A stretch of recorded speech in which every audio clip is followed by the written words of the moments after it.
Bienvenue dans Secrètes de recruteur, le podcast qui lève le voile sur les coulisses du recrutement. Je partage avec vous conseils pratiques, astuces concrètes et vérités de terrain pour transformer votre recherche d'emploi en succès. Préparez-vous à découvrir ce que les recruteurs ne disent pas toujours, mais que vous devez absolument savoir. Installez-vous, vos secrets de réussite commencent ici. Chaque matin, c'est presque un rituel, hein. Ces colonnes de voitures, les trains bondés, des milliers et des milliers de travailleurs français qui passent la frontière, direction la Suisse. Et ce qu'on voit dans les chiffres récents, c'est qu'en 2025, ça ne ralentit pas. Au contraire, ça s'intensifie même. Aujourd'hui, on va essayer de comprendre ça de plus près. Qu'est-ce qui motive vraiment ces personnes? Pourquoi la Suisse a toujours cette force d'attraction? On va explorer tout ça en s'appuyant sur une analyse assez fouillée qui est sortie récemment. Oui, exactement. L'idée, c'est d'aller un peu au-delà des images d'Épinal pour vraiment saisir les raisons profondes de ce mouvement quotidien. On va regarder les opportunités économiques, bien sûr, c'est incontournable, mais aussi la qualité de vie, ce qu'on en dit, et sans cacher les difficultés, parce qu'il y en a, bien sûr. On va essayer de décortiquer tout ça pour avoir une vision claire et nuancée. Alors, commençons par le nerf de la guerre, j'ai envie de dire. Ce qui revient tout le temps. L'argent. C'est vraiment si différent financièrement de l'autre côté. Parce que les chiffres qu'on lit, ils sont quand même assez parlants.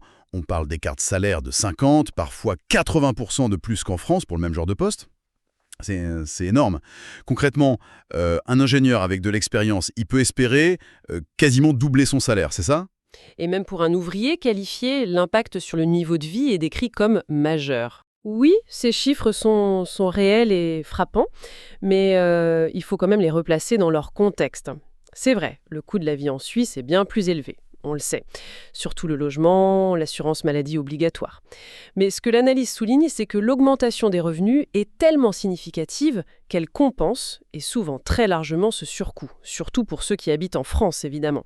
Et puis il y a la dynamique de l'économie suisse elle-même, très productive, et une vraie stratégie des entreprises là-bas. Ah oui.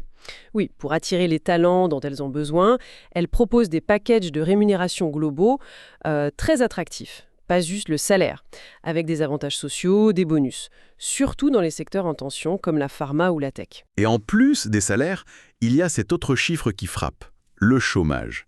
Les sources parlent d'environ 2% en 2025, c'est quasiment le plein emploi, quoi.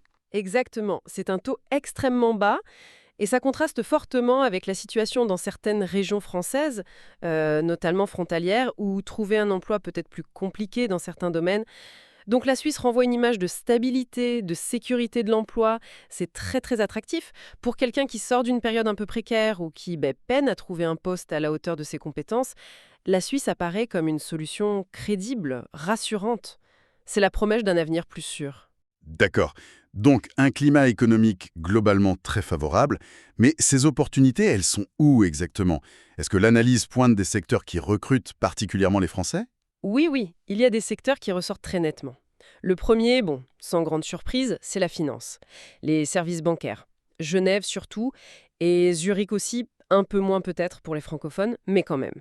Ce sont des places financières mondiales. Banque privée, gestion d'actifs, assurance. Ils ont un besoin constant de personnel qualifié. Et là, parler français, c'est un vrai plus pour la clientèle européenne internationale. Absolument. Et ce qu'il faut voir aussi, c'est que l'attrait ne se limite pas au salaire. Même s'ils sont élevés, bien sûr, les sources montrent que les perspectives d'évolution de carrière sont souvent plus rapides, plus ouvertes sur l'international. Ah, intéressant. Oui, pour un jeune diplômé ou même quelqu'un en milieu de carrière, passer par la Suisse, ça peut vraiment être un accélérateur. Un tremplin vers plus de responsabilités, parfois même pour rebondir ailleurs après. D'accord. Autre secteur phare mentionné, hein. L'industrie pharmaceutique, chimique, la région de Bâle, c'est ça, hein? Un pôle majeur. Oui, la région bâloise, c'est un écosystème incroyable. Il y a les géants, Novartis, Roche qu'on connaît tous, mais aussi plein de PME, de start-up en biotechnologie. C'est très dynamique. Et ils cherchent quoi comme profil? Un peu de tout en fait. Des chercheurs, bien sûr, des ingénieurs, des techniciens de labo, des spécialistes de la réglementation, de la production, c'est très varié. Et ce qui ressort de l'analyse, c'est que la qualité de la formation française, scientifique et ingénierie, est vraiment reconnue et appréciée là-bas. D'accord. Les entreprises suisses savent qu'il y a un vivier de compétences en France. Et puis, elles offrent souvent la possibilité de travailler sur des projets de recherche de pointe avec des moyens importants. Pour des passionnés d'innovation, c'est C'est très motivant. Et il y a un troisième secteur, peut-être un peu moins glamour, mais tout aussi important et qui recrute beaucoup. La construction, le BTP. Oui, effectivement, c'est un secteur où la demande reste forte. Il y a beaucoup de projets d'infrastructures, immobiliers, surtout dans les cantons proches de la frontière, comme Genève ou Vaud. Donc on a besoin en permanence d'ouvriers qualifiés, maçons, électriciens, plombiers, et de chefs d'équipe, mais aussi d'ingénieurs en génie civil, de conducteurs de travaux. Et le savoir-faire français dans ces métiers est souvent recherché. Et j'imagine que là, la barrière de la langue, c'est peut-être moins un problème au début. C'est une bonne remarque, oui, souvent. Bien sûr, parler allemand ou italien, ça aide selon le canton, mais sur un chantier, les exigences linguistiques de départ peuvent être moins fortes que dans un bureau ou une banque. Ça peut faciliter une première embauche, une première intégration. Beaucoup apprennent les bases ensuite, sur le terrain, ou avec des formations une fois qu'ils sont en poste. Bon, si on comprend bien l'attrait financier, les opportunités par secteur, parlons de ce statut de frontalier. Vivre en France, travailler en Suisse. Concrètement, au quotidien, ça apporte quoi comme avantage, au-delà du salaire qui tombe à la fin du mois? C'est là que ça devient vraiment intéressant pour beaucoup, j'ai l'impression. Oui, c'est exactement ça. L'avantage numéro 1 qui est cité partout, c'est l'optimisation du pouvoir d'achat. C'est assez simple comme calcul en fait. Gagner son salaire en francs suisses, qui sont plus forts et plus élevés, et dépenser au quotidien en euros pour le logement, les courses, les loisirs. Dans un environnement où la vie est globalement moins chère qu'en Suisse. Surtout si on s'éloigne un peu de la frontière immédiate. L'analyse montre que ça dégage une capacité d'épargne vraiment substantielle pour beaucoup de gens. Ça permet de devenir propriétaire en France, d'investir ou simplement d'améliorer son niveau de vie de façon très nette. Pour certains, ce n'est pas juste mieux. C'est ce qui rend certains projets possibles, tout simplement. C'est une sorte d'arbitrage géographique, mais version économique et très rationnelle en fait. On essaie de tirer le meilleur des deux mondes. Les hauts salaires d'un côté, le coût de la vie plus bas de l'autre. C'est vraiment une motivation clé qui explique une grosse partie du phénomène. Et puis, il y a les conditions de travail. Les sources en parlent souvent comme d'une différence notable par rapport à ce que certains connaissaient avant, en France. Oui, la réputation des entreprises suisses là-dessus est souvent mise en avant. On parle d'environnement de travail en général, moderne, bien organisé, bien équipé. Mais au-delà du matériel, c'est souvent la culture d'entreprise qui est appréciée. Un plus grand respect des horaires, par exemple. Une déconnexion plus facile le soir ou le week-end. Des congés qui sont vraiment pris. En gros, un meilleur équilibre entre vie pro et vie perso. C'est quelque chose que beaucoup recherchent activement. C'est un point fondamental, cette recherche d'un cadre professionnel perçu comme plus structuré, peut-être moins stressant, plus respectueux. C'est une motivation qui prend de l'ampleur. Et à ça s'ajoutent, d'après les analyses, des politiques de formation continue, souvent plus développées. Les employeurs suisses investissent pas mal dans les compétences de leurs salariés. C'est vu comme stratégique. Ça ouvre des perspectives d'évolution, de montée en compétences qui sont très appréciées. Bon, le tableau a l'air quand même très alléchant, mais on se doute bien que tout n'est pas rose non plus. J'imagine qu'être frontalier, ça vient avec son lot de difficultés, de contraintes. Quels sont les principaux obstacles que les sources pointent du doigt? Alors oui, le premier truc qui ressort systématiquement, c'est la complexité administrative. C'est un peu le parcours du combattant en début. Avant même de commencer, il faut ce fameux permis G, le permis de travail pour frontalier. Et les démarches pour l'avoir, ça peut être long, fastidieux, ça change d'un canton à l'autre en plus, selon le type de contrat. La paperasse demandée peut être décourageante. Oui, il faut vraiment pas sous-estimer cette étape. Ça demande une préparation sérieuse, de bien se renseigner avant, de rassembler tous les documents. C'est un passage obligé qui demande de la rigueur, de l'anticipation. D'ailleurs, ce n'est pas rare que les gens se fassent aider par des associations, des conseillers spécialisés pour s'y retrouver et éviter les erreurs. Et une fois qu'on a le permis, il faut s'intégrer. Les cultures au travail, même si ça a l'air proche, c'est pas tout à fait pareil, j'imagine. Exactement. L'adaptation culturelle, c'est un autre défi. Les sources insistent sur l'importance de la ponctualité, de la précision, du respect des procédures, de la hiérarchie dans beaucoup d'entreprises suisses. C'est une culture du travail qui peut être un peu différente des habitudes françaises. Ça demande un ajustement. Et puis, bien sûr, il y a la langue. Ah, la langue. Oui, c'est central. Le français, c'est bien, mais une grosse partie des jobs est en Suisse-Allemagne. Donc, maîtriser l'allemand, ou même le dialecte local, le suisse-allemand, ça devient vite plus qu'un atout. C'est souvent nécessaire pour évoluer, pour bien s'intégrer, et ça, c'est un vrai investissement personnel. Ça prend du temps, de l'énergie.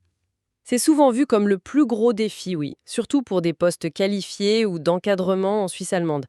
Mais Ce que montrent aussi les sources, c'est que ce n'est pas insurmontable. Avec de la volonté, les bonnes méthodes.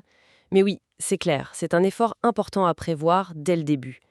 Si on ne le fait pas, ça peut vraiment limiter les options. Et enfin, dernier gros morceau de complexité, et pas des moindres, tout ce qui est impôts, couverture sociale. Jongler entre deux systèmes, ça doit être un vrai casse-tête. Oh là là, oui. C'est le sujet qui revient sans cesse. La fiscalité des frontaliers. C'est compliqué. Il y a l'impôt prélevé à la source en Suisse pour la plupart, ok. Mais après, il faut comprendre comment ça s'articule avec la déclaration en France, les crédits d'impôt, les accords entre les pays. C'est technique. Pareil pour la protection sociale, l'assurance maladie, comment ça marche, choisir le système suisse, la LAMAL, ou rester en France avec la CMU. Et la retraite, on cotise dans les deux pays. Ce qui est fascinant ici, c'est vraiment cette interaction complexe entre deux systèmes nationaux, chacun avec ses règles, sa logique.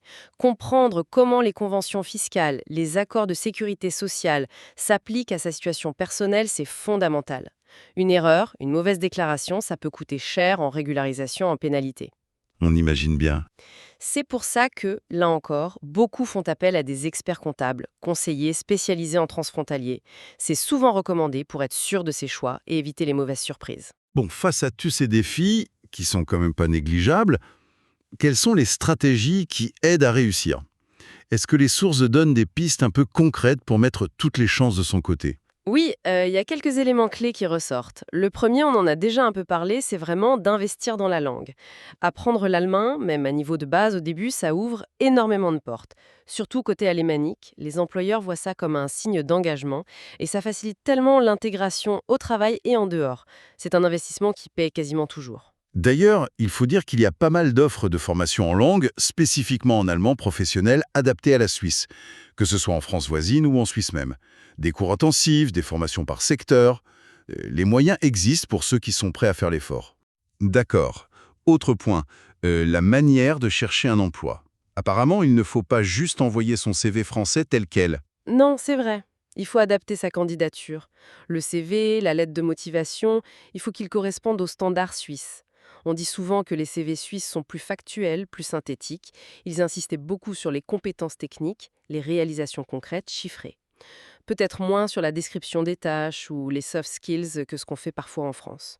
Faut se renseigner là-dessus.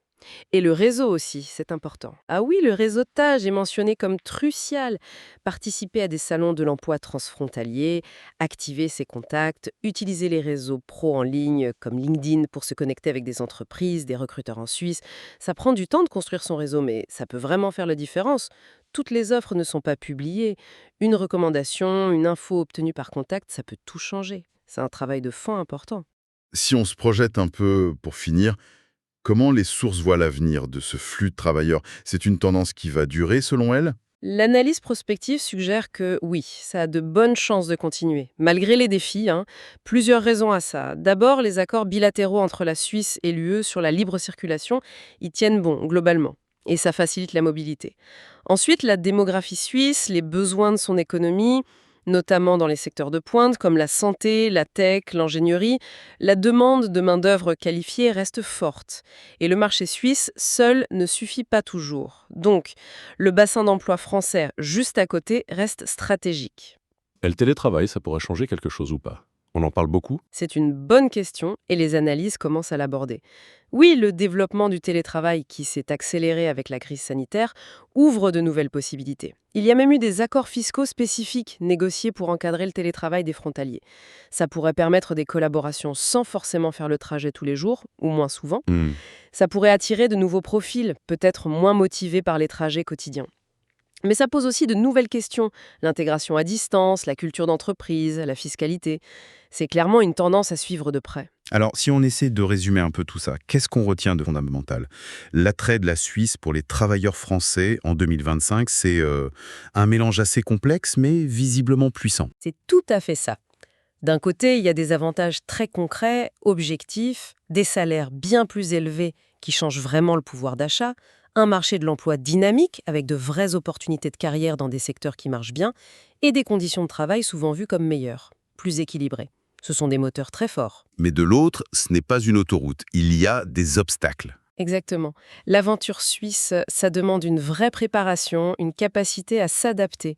Il faut être prêt à affronter une certaine complexité administrative, à investir du temps, de l'énergie pour la langue si besoin, à s'ajuster à une culture pro différente et à gérer les impôts et le social avec rigueur. Ce n'est clairement pas une décision à prendre à la légère. Mais les bénéfices potentiels, financiers et professionnels, sont tellement tangibles que des dizaines de milliers de Français continuent de faire ce choix chaque année. C'est ça qui explique cet engouement qui dure. C'est vrai que les sources qu'on a explorées nous donnent un bon aperçu des motivations individuelles, des stratégies, des mécanismes économiques. Oui, mais si on prend un peu de hauteur, ça soulève une question plus vaste, qui dépasse les histoires personnelles. Quel est l'impact à long terme de tous ces allers-retours quotidiens, année après année, sur le tissu social, économique, culturel même des régions frontalières, des deux côtés de la frontière, Comment ces territoires français et suisses sont façonnés et transformés en profondeur par ces flux massifs? On voit parfois des zones qui deviennent presque des cités dortoirs d'un côté, une dépendance économique forte de l'autre.